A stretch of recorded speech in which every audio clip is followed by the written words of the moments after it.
Diga: ninguém é maior do que Jesus. A Ele toda a honra, a Ele toda a glória, a Ele toda a soberania, a Ele, Jesus, o nosso louvor, a nossa gratidão, a nossa oração. Aleluia. Muito bem, irmãos. Graças a Deus. Graças a Deus.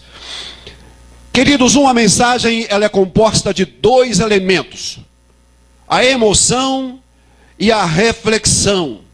Nós vamos esta noite fazer uma reflexão sobre a trajetória vitoriosa de um grande campeão chamado Jesus. A Bíblia diz que ele venceu o inferno, aquele que tinha o império da morte, a saber, o diabo. Eu preciso começar lembrando-lhes que o diabo é o nosso grande adversário. Escute, Satanás morre de inveja de nós. O inimigo, ele morre de inveja de você. Sabe por quê? Ele foi criado em estado de perfeição. Lá no livro do profeta Ezequiel, no capítulo 28, diz que ele foi criado para ser um querubim protetor, medidor, aferidor, e era ele de uma beleza incomparável. Ninguém superava a beleza de Luzbel, um querubim criado por Deus. Ele tinha uma formosura extraordinária. Mas veja, mas ele decaiu dessa perfeição e não há esperança de restauração para ele. A Bíblia diz que ele intentou no coração ser maior do que o seu Criador. Ele pensou que poderia ser maior do que Deus.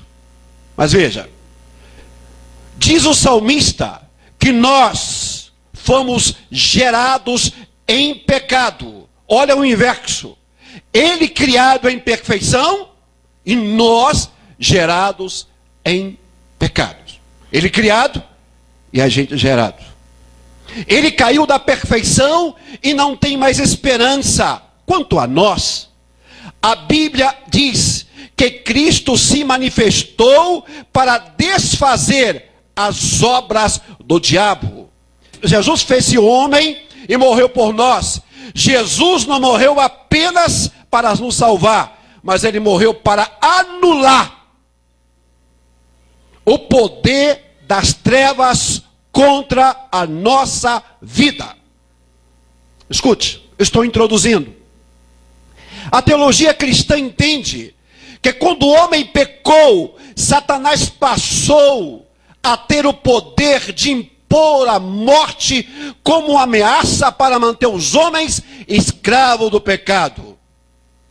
Mas quando Jesus ressurge dentre os mortos, ele declara: eu tenho nas mãos as chaves da morte e do inferno.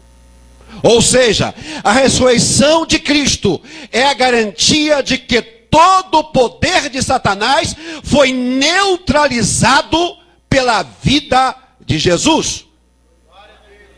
Escuta, é bom lembrar que toda a ação do inimigo, que toda a ação do diabo tem limites.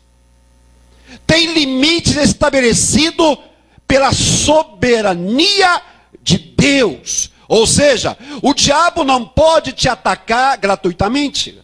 O diabo não pode me ofender de forma gratuita. Escuta, você há de me perguntar: pastor, então explica para nós por que ele chacoalhou, ele arrebentou a vida de Jó.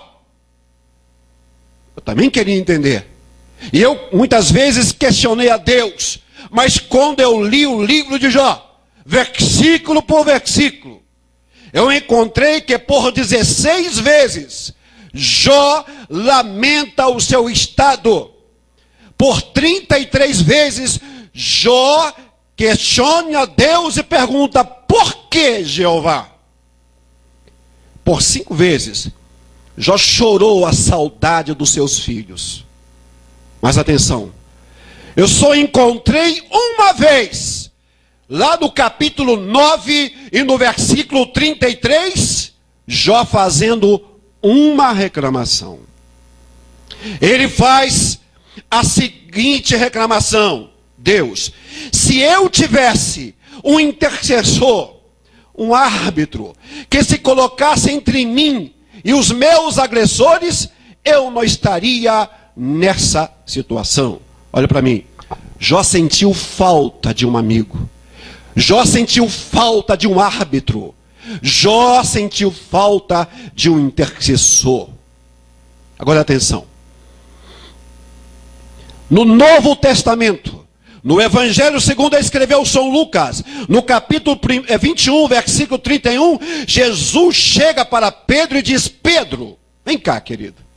Satanás pediu-me para te peneirar como trigo, mas eu roguei ao Pai por ti, para que tua fé não desfaleça. O que faltou a Jó, não faltou a Pedro. Jó não tinha um intercessor, mas Pedro tinha. Quando o diabo queria peneirar, acabar com a vida de Pedro, Jesus roga ao Pai por Pedro.